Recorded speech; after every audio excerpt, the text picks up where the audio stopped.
Sometimes you stumble across a connection between two worlds that just makes you go, wait, what? We're about to dive into one of those. It's a really strange and honestly surprising link between the online worlds of wellness and extremism. It's a fascinating story, so let's just get right into it.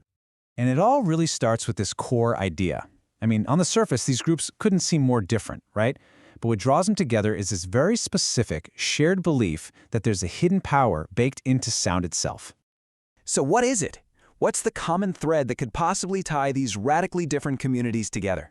As it turns out, the answer is surprisingly specific. Okay, so first, let's just take a look at where this belief even shows up, because this overlap isn't just some vague feeling. It's actually rooted in two very distinct cultural scenes online.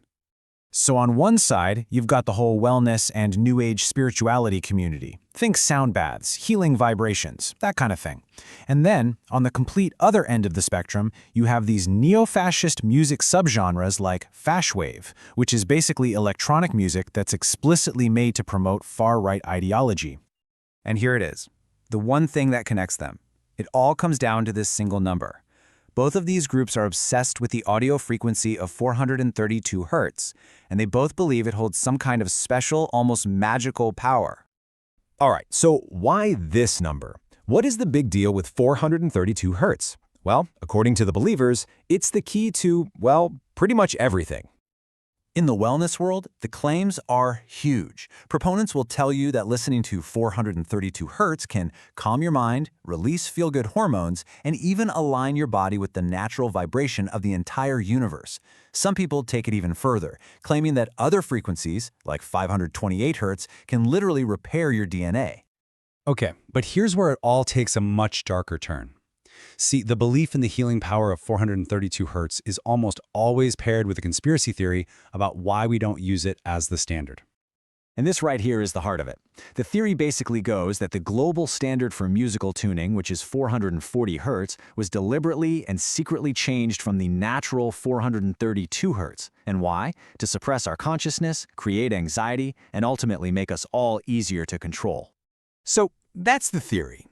But what does actual history and, physics have to say about musical tuning? Let's take a look at the facts. Well, this timeline pretty much shows that musical pitch has been all over the map for centuries. Seriously, back in the Baroque era, it could be as low as 415 Hz. By the 19th century, some orchestras were pushing it way up to 455 Hz to get a brighter sound. The point is, there was never, ever a single, ancient, universal standard of 432 Hz. It just didn't exist. So the switch to 440 Hz wasn't some secret plot. It was actually a long, kind of slow process of international agreement for a really practical reason. They just wanted to make sure an orchestra in Vienna could play in tune with an instrument made in London. It was all about practicality, not some grand conspiracy. So what's the actual physical difference? Not much, really. A 440 Hz wave vibrates 440 times a second. A 432 Hz wave vibrates, you guessed it, 432 times a second. It's simply a slightly slower vibration, which means it has a slightly lower pitch. That's it. And this is a really, really key detail. You're not isolating one magic frequency here. When you change the tuning standard from 440 down to 432, you're just lowering the pitch of every single note by the same amount. The whole musical system just shifts down a little. And how much lower are we talking? Just 1.8%. It's a difference you can hear for sure. A lot of people say that music tuned this way feels warmer or maybe deeper, but that's a subjective preference, right? It's kind of like preferring a different color saturation on a photo. It's not a gateway to some other psychoacoustic reality. Which brings us to the real question then. If the history and the science are this clear, why on earth is the belief in 432 Hz so powerful and so persistent across these wildly different groups? To really get the pull of the 432 Hz theory, we have to kind of zoom out and look at the psychology behind conspiracy theories in general. What fundamental human needs are they promising to fulfill for us?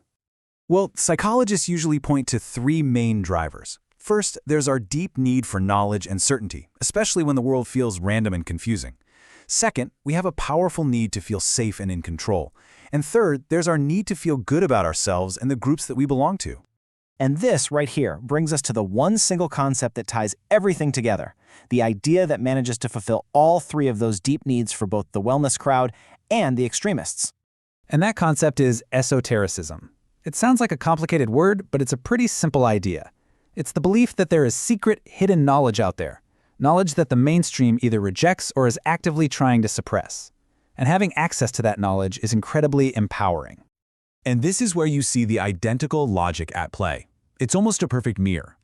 Both groups frame themselves as outsiders who are fighting against a corrupt establishment. The wellness folks might reject mainstream medicine in favor of ancient wisdom, while extremists reject mainstream politics for a hidden truth. The underlying structure of the belief is exactly the same. And this is how the 432 Hertz belief serves all those deep psychological needs we talked about. It gives people a sense of agency, a feeling of control over their health or their political destiny. It offers the power that comes from having secret knowledge, and it promises a kind of transcendence, a way to escape a world that just feels broken.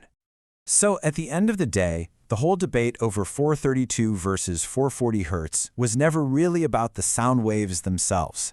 It's about the sense of empowerment, the certainty, and that special status that you get from believing you've uncovered a hidden truth that almost everyone else is missing.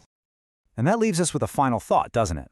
This strange tale of two frequencies is really a story about a universal human tendency. When the world feels chaotic and way out of our control, the search for simple, powerful, and secret answers can lead us all to some very, very unexpected places.